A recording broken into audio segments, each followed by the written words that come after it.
चलिए जी स्टार्ट करते हैं आज। ठीक है, आज हमारी क्लास थर्ड है, लेक्चर नंबर थर्ड है। पहली क्लास में जब हमने कॉन्सेप्ट देखा था, कॉन्सेप्ट हमने क्या देखा था पहली क्लास में? सारी एसेट को आप ट्रांसफर करो। एसेट को आपने ट्रांसफर करना है किस पर? बुक वैल्यू पर। ठीक है जी। हेलो। नंबर दो, तो हमने कॉन्सेप्ट सीखा था, सारी लायबिलिटी को ट्रांसफर करो।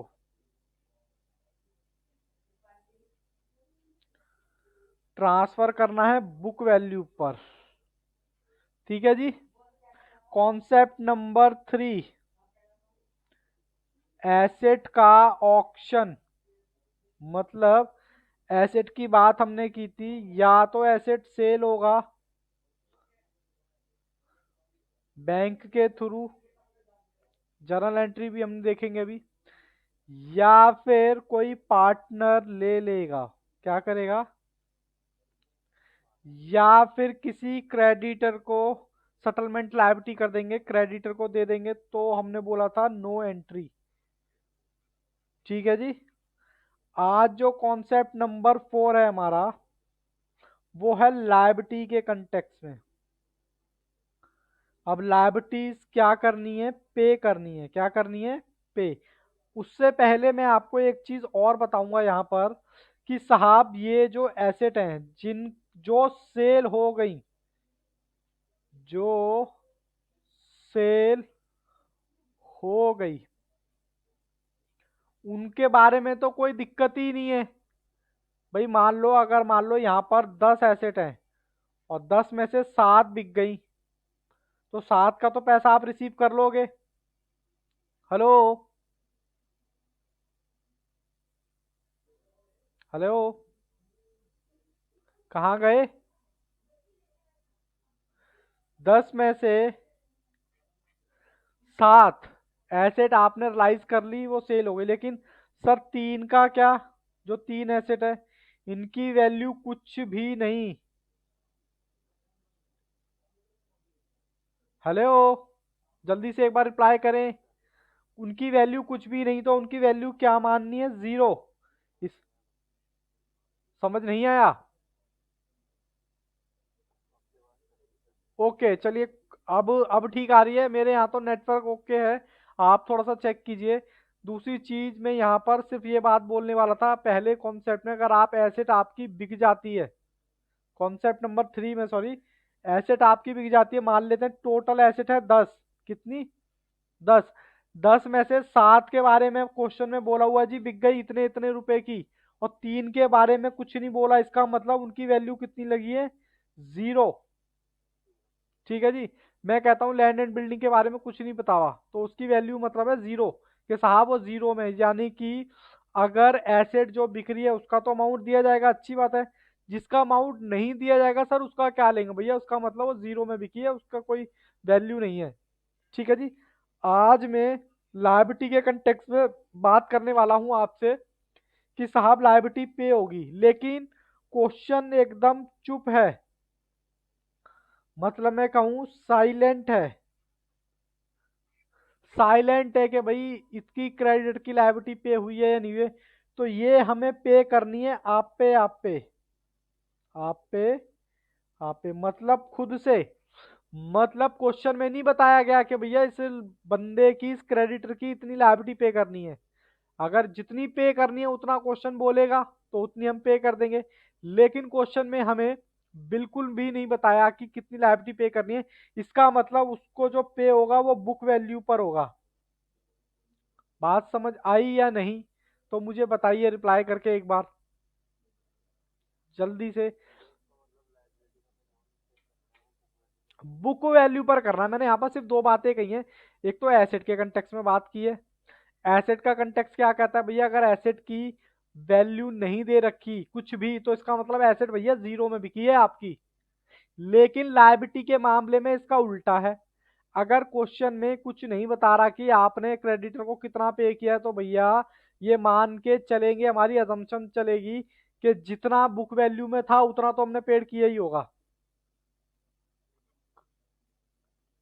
इतनी इतनी बात क्लियर है तो आगे चल सकते हैं, आपकी इजाजत हो तो। इजाजत है।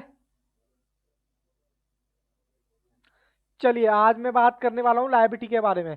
कह रहा है liability discharge outsider liability whether recorded और अनरिकॉर्डेड, चाहे वो रिकॉर्डेड हो बुक में या अनरिकॉर्डेड हो। बुक में मतलब जो बुक में लिखी हुई है। कह रहा मोड क्या होगा, कह रहा liability discharge in cash, cash में पेड करोगे तो क्या होगा, realisation account debit to cash.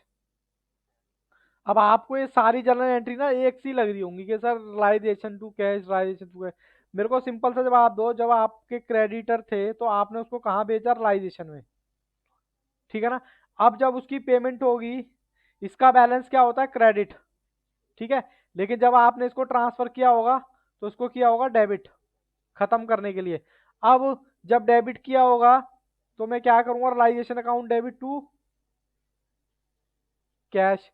हालांकि अभी आप सबसे ज्यादा जो जोर देना है आप पे, लेजर पे देना है, उस पर जोर नहीं देना। अभी जर्नल एंट्री में खुद कराऊंगा कैसे कैसे होनी है, क्योंकि पहले जर्नल एक बार सीख जाओगे ना तो फिर आसानी से हो जाएगी journal entry.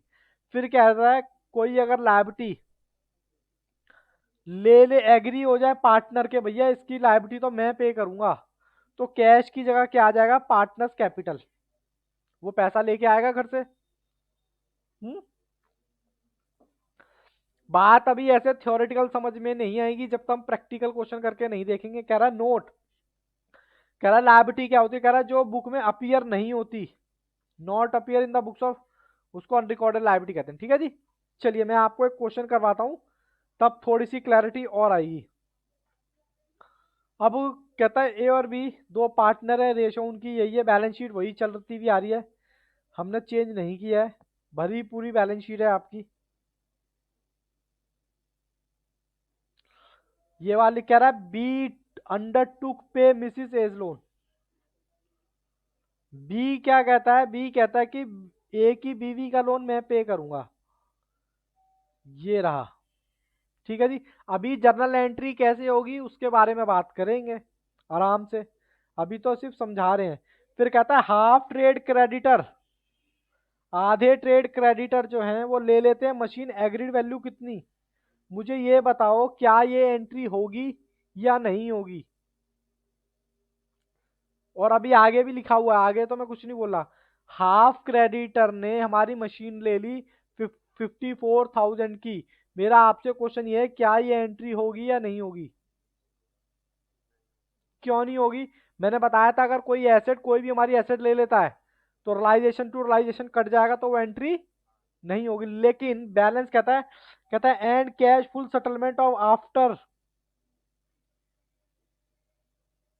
Cash in full settlement after discount कितना, 16,000 रुपए। मतलब कहता है आधे क्रेडिटर की बात की है, आधे क्रेडिटर को आपने क्या दे दी, सर प्लांट एंड मशीनरी दे दी, प्लांट एंड मशीनरी दे दी 54,000 रुपए की। लेकिन कहता है cash in full settlement of their claim, इसका मतलब आधे की बात कर रहा है ना ये। मान लो क्रेडिटर है कितने मेरे, क्रेडिटर है 160 के। क्रेडिटर में एक बार थोड़ा सा यहाँ पर दिखा देता हूँ, क्रेडिटर है मेरे 160 के, इसको 2 से भाग किया तो 80,000 ये आ गया, और 80,000 ये। कहता है 80,000 की तो पेमेंट होगी ही नहीं, ये तो भूल ही जाओ, क्योंकि प्लांट एंड मशीनरी दे दी, वो एंट्री तो हम करते ही नहीं है, ठीक है। लेकिन बाकी 80,000 में कह रहा है कि फुल सेटलमेंट कर दिया आफ्टर द डिस्काउंट ऑफ 16,000। तो इसका मतलब हमने पेमेंट कितनी की होगी, 8,000 माइनस 16,000, जो भी बैलेंस आएगा 64, ठीक है जी। फिर कहता है रिमेनिंग क्रेडिटर की पेमेंट जो हुई है वो 90% फाइनल फुल सेटलमेंट इंक्लूडिंग एक अनरिकॉर्डेड हमारे पास क्या थी, इन्वेस्टमेंट थी, उसकी बात बाद में करेंगे। कहता है एक रिमेनिंग ट्रेड क्रेडिटर, ठीक है। कहता है रिमेनिंग ट्रेड क्रेडिटर को पेड कर रहे हैं 90% of final settlement including investment. अब मुझे ये बताओ क्या ये एंट्री होगी, क्योंकि क्रेडिटर को आपने क्या दे दिया,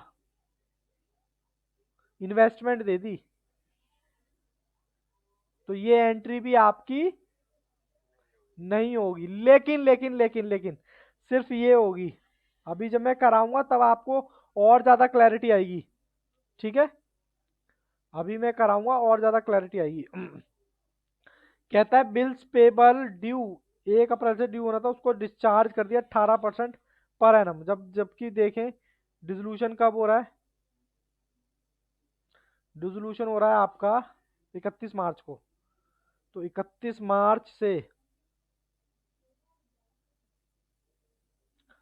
30 अप्रैल 1 महीना होता, तो यानी कि जो भी बिल है वो 18% इंटू में 1/12 जो भी डिस्काउंट आएगा माइनस करके दिखा देंगे, ठीक है जी।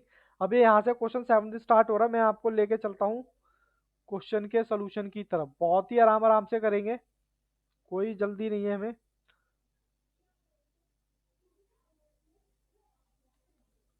क्वेश्चन नंबर ये 4 ही लगा लेते हैं। क्यों सर? क्योंकि कॉन्सेप्ट नंबर 4 है। देखो कितना आसान है, हर केस में सेम एंट्री होने वाली है।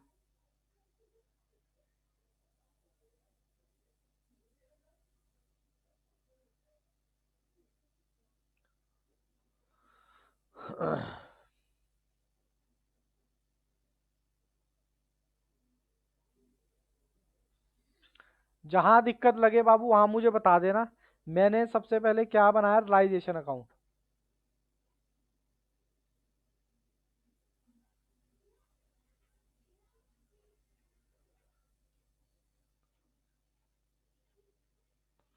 ये मेरी डेबिट साइड, मेरी क्रेडिट साइड, ये पार्टिकुलर, ये मेरा अमाउंट, ये फिर मेरा पार्टिकुलर, ये फिर मेरा अमाउंट, ठीक है जी। पहला कॉन्सेप्ट नंबर मैं यहाँ लिख देता हूँ, सारी ऐसे ट्रांसफर कर रहा हूँ मैं बुक वैल्यू पर, ठीक है जी। देखो सब में यही रिपीट होना है, बस मुझे बताते जाओ। ये तो आएगा नहीं, ये भी नहीं आएगा। स्टॉक मेरा कितना, 160, बताते जाओ बस। स्टॉक 160, स्टॉक के बाद क्या है नोट्स में देख के बताओ।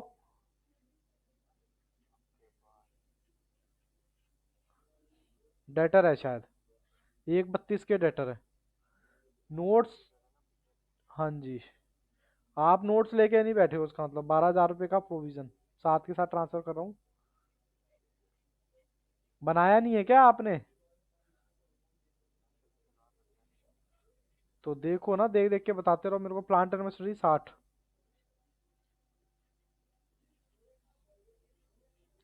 बताओ अगली एसेट कौन सी है। लैंड एंड बिल्डिंग, कितना अमाउंट?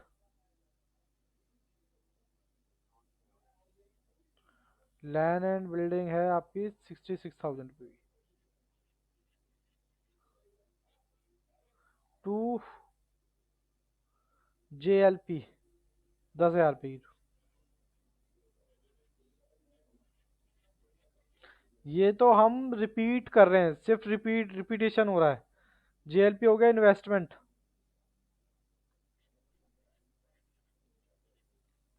कितने की है जी, कितने की है? 20,000 रुपये की।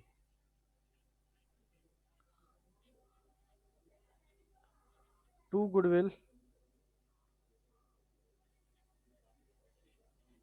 32, ठीक है जी। उसके बाद प्रीपेड एक्सपेंस,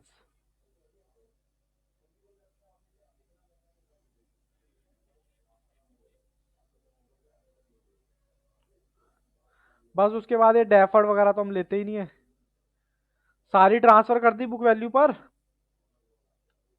अब लायबिलिटी कर दूं, दूसरे कलर से करूंगा। बाय क्रेडिटर, ये कॉन्सेप्ट नंबर 2 स्टार्ट हो गया। क्रेडिटर कितने रुपए का? 160 है जी, ठीक है जी। उसके बाद बाय बिल्स पेबल,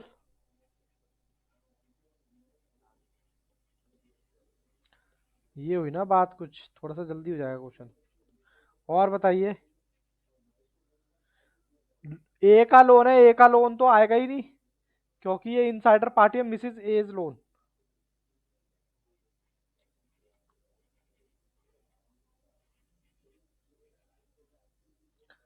मिसिस ए का लोन है 30,000 रुपये का। उसके बाद ईपीएफ है हमारा 10,000 रुपये का।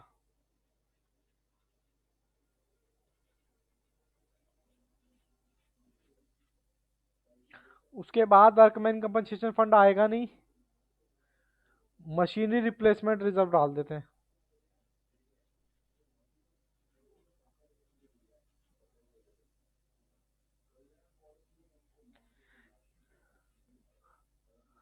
ठीक है जी। उसके बाद ये आएगा नहीं, ये आएगा नहीं, ये आएगा नहीं, ये आएगा नहीं, ये सब पार्टनर्स कैपिटल में चले जाएंगे। और भी कुछ है क्या?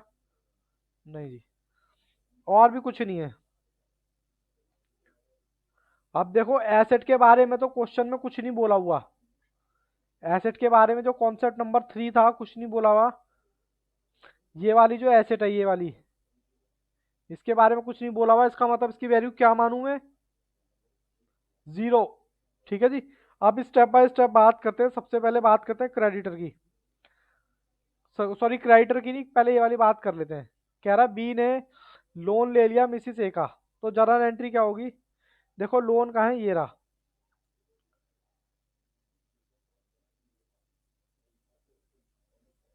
ये रहा लोन।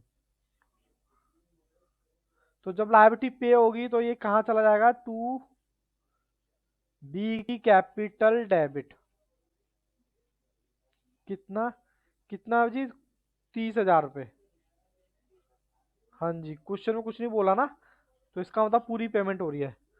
अब मैं क्रेडिटर की बात कर रहा हूँ। क्रेडिटर को हमने क्या दिया है? क्रेडिटर की बात कर लेते हैं, यहाँ बात कर लेते हैं क्रेडिटर की। क्रेडिटर है मेरे कितने? 1,60,000 के। अब आधे की बात करिए इन्होंने, कितने की? आधे की बात कर लेते हैं, 80,000 रुपये तो ये आ गया। कहता है हाफ ट्रेड क्रेडिटर को दे दी हमने प्लांट एंड मशीनरी 54,000 रुपये की। 54,000 रुपये की प्लांट एंड मशीनरी दे दी। ये क्रेडिटर है, ये प्लांट है। ये वाली एंट्री तो हम करते ही नहीं है। बोलो हाँ के ना। कहता है प्लस और भी कुछ कर रहे हैं। कह रहा है बाकी जो बचा उसकी पेमेंट कर दो आफ्टर डिस्काउंट। हेलो, एक बार बताना मुझे अमाउंट कितना आएगा 80,000 में से अगर ये मैं माइनस करूंगा तो? एक मिनट, मेरे पास कैलकुलेटर नहीं है, रुको मैं करके देखता हूँ, नहीं तो आप बता दो मुझे। 26,000। ठीक है जी। लेकिन कह रहा जो पेमेंट बची है उसमें से आपने कितना डिस्काउंट दे दिया है फुल सेटलमेंट में? कह रहा है and cash in full settlement. कह रहा मशीन भी दी है प्लस में कैश भी दिया है। ठीक है जी। इसका मतलब ये 26,000 बचा, इसमें से डिस्काउंट लेस कर दो। देखो एसेट से एसेट गई, वो तो पेमेंट नहीं करी, और बाकी ये वाली भी कैश दे दिया इसको। कितना कैश आएगा? 16,000 रुपये। 16 आएगा, सॉरी 10। हेलो, देखो ध्यान से समझना, थोड़ी सी कंफ्यूजन आपको हो सकती है। मैंने कहा था अगर एसेट से एसेट दे रहे हैं तो वो एंट्री नहीं होगी। 80,000 रुपये की हाफ एसेट दे रहे थे 54,000 रुपये में, तो बैलेंस कितना बचा? 26,000। ठीक है जी। लेकिन कह रहा है इतना डिस्काउंट दे दिया तो बाकी पेमेंट कितनी देनी पड़ेगी हमें? 10,000 रुपये। तो अब 10,000 की पेमेंट कैसे करेंगे? क्रेडिटर को दूसरे कलर से कैश 10,000। सर 10 कैश क्यों पेमेंट होगी? देखो यहाँ पर कहीं भी कैश नहीं है। ठीक है जी। प्लांट अब क्या कहते हैं, क्रेडिटर से प्लांट एंड मशीनरी कट गई, इसलिए वाली एंट्री नहीं होगी। ठीक है। लेकिन कैश नहीं है तो मैंने कैश की पेमेंट की एंट्री कर दी। अब मुझे ये बताओ क्या यहाँ पर आपको क्लियर है चीज़ें या नहीं, पहले तो ये बताओ। थोड़ी थोड़ी कंफ्यूजन है, कोई बात नहीं, थोड़ी थोड़ी कंफ्यूजन बनती भी है। मैंने सिर्फ ये कहा, मैंने कहा कि भैया ऐसे अगर क्रेडिटर को कोई एसेट दे रहे हो तो उसकी एंट्री तो होगी नहीं, तो वो मैंने की भी नहीं।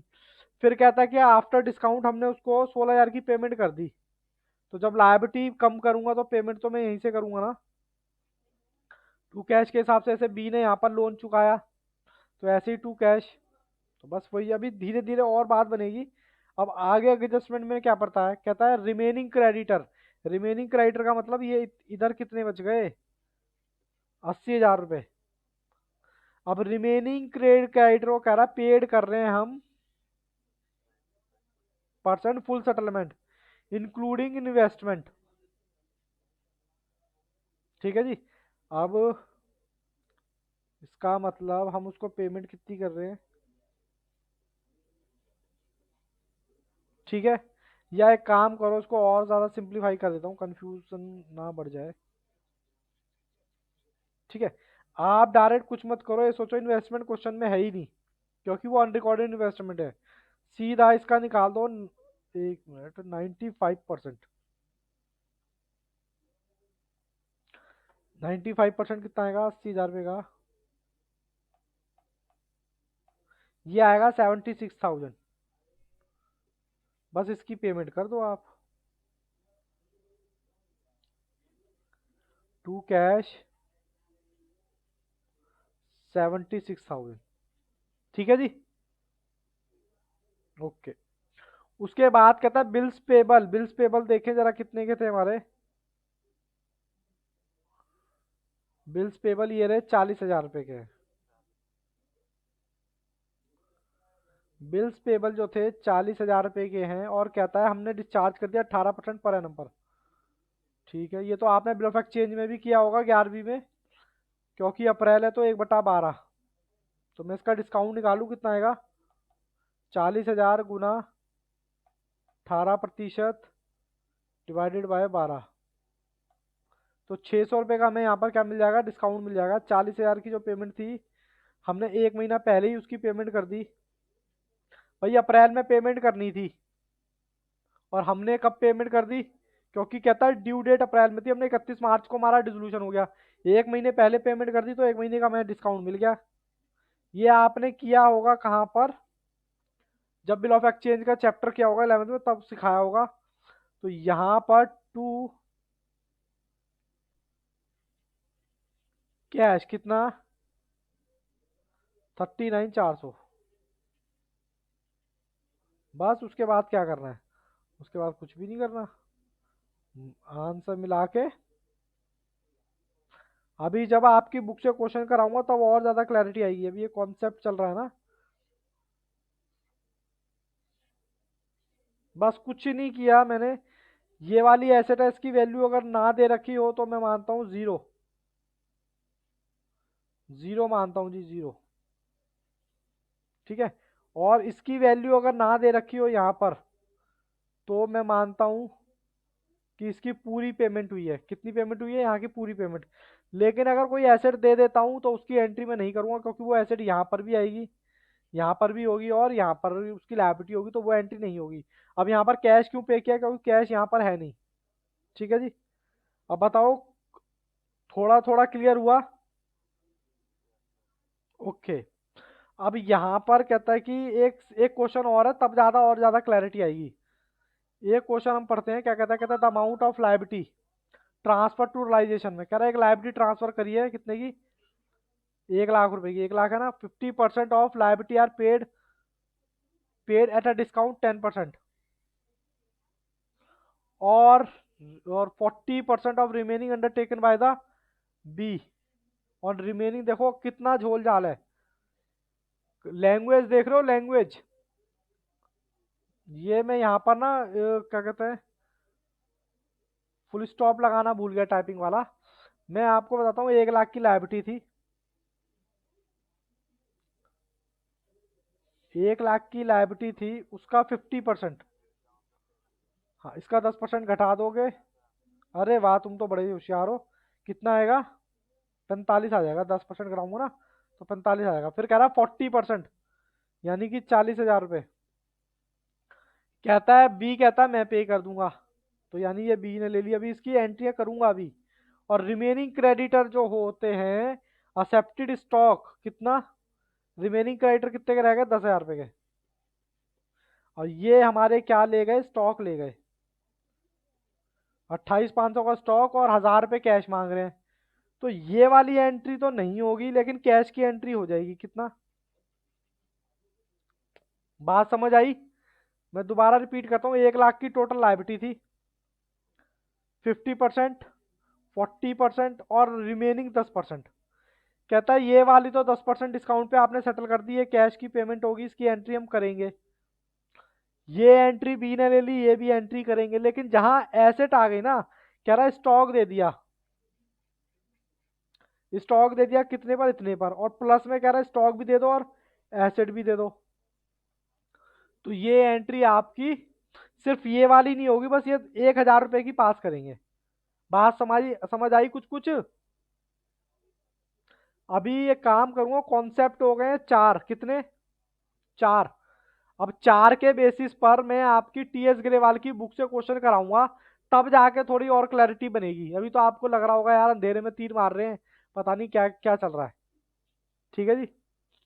तो मैं आपकी कल की जो क्लास है, मैं टीएस ग्रेवाल की बुक से क्वेश्चन कराने वाला हूँ। ठीक है जी। और वो भी पहले मुझे बता दो, सॉल्व कराऊं या अनसॉल्व कराऊं? क्योंकि अनसॉल्व कराऊंगा तो आपके पल्ले पड़ेगा नहीं। पहले मैं सॉल्व ही कराऊंगा, ठीक है, फिर मैं अनसॉल्व पे आऊंगा। ठीक है जी। तो क्लास यहीं रखें या थोड़ा एक कॉन्सेप्ट और कराएं आगे? एक बार रिपीट कर दूं मैंने क्या क्या कराया है। सारी एसेट को ट्रांसफर करना सिखा दिया बुक वैल्यू पर। क्या क्या होगा क्या क्या नहीं होगा? कैश नहीं आएगा, बैंक नहीं ट्रांसफर होगा, फिक्टिशियट एसेट, फिक्टिशियट है ये, फिक्स एसेट नहीं है। ठीक है जी। ये बस मैं बार बार क्यों करा रहा हूँ, सिर्फ आपको याद कराने के लिए। लायबिलिटी में बुक वैल्यू पर ट्रांसफर हो जाएगी। क्या क्या नहीं आएगी? जो भी कैपिटल से रिलेटेड रिजर्व वगैरह हैं वो सब नहीं आएंगे। फिर तीसरी बात मैंने क्या बताई? तीसरी बात मैंने यहां पर आपको बताई, अगर एसेट की वैल्यू क्वेश्चन में दे रखी है तो वो वैल्यू ले लेंगे बेचने पर, और नहीं दे रखी एसेट की वैल्यू तो क्या मानेंगे? वो जीरो में बिकी है। लायबिलिटी के मामले में उल्टा है, क्वेश्चन बताएगा कितनी पे हुई है,